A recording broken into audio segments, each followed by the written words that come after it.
I would like to nominate this great president for Nobel Peace Prize.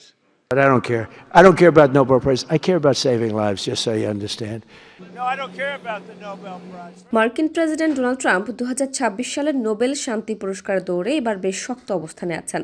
আন্তর্জাতিক কূটনীতি ও বিভিন্ন সংঘাত নিরসনে তার ভূমিকার স্বীকৃতিস্বরূপ ইসরায়েল, পাকিস্তান ও কম্বোডিয়ার নেতারা তার মনোনয়নকে সমর্থন জানিয়েছেন। আন্তর্জাতিক সংবাদ মাধ্যম রয়টার্স জানিয়েছে, বিভিন্ন দেশের পক্ষ থেকে তার নাম প্রস্তাব করায় তিনি এবারের সম্ভাব্য বিজয়ীদের তালিকায় অন্যতম শক্তিশালী প্রার্থী হিসেবে বিবেচিত হচ্ছেন।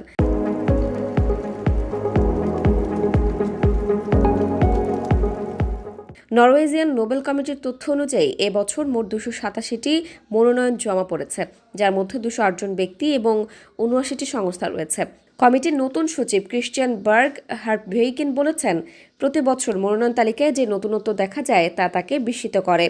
তিনি আরও জানান, বর্তমান বৈশ্বিক পরিস্থিতিতে শান্তি পুরস্কারের গুরুত্ব আগের চেয়ে অনেক বেড়েছে।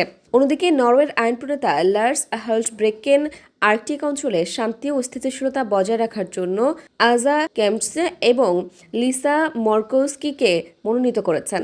তার মতে, তারা দীর্ঘদিন ধরে এই অঞ্চলে আস্থা তৈরি ও শান্তিপূর্ণ উন্নয়নে কাজ করে যাচ্ছেন।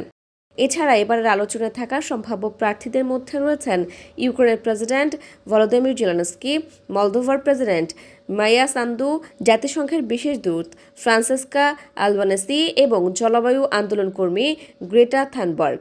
সাধারণত নোবেল শান্তি পুরস্কারের মনোনয়ন তালিকা দীর্ঘ সময় গোপন রাখা হয়, তবে প্রথা অনুযায়ী আগামী 9 অক্টোবর নরওয়েজিয়ান নোবেল কমিটি আনুষ্ঠানিকভাবে বিজয়ীর নাম ঘোষণা করবে।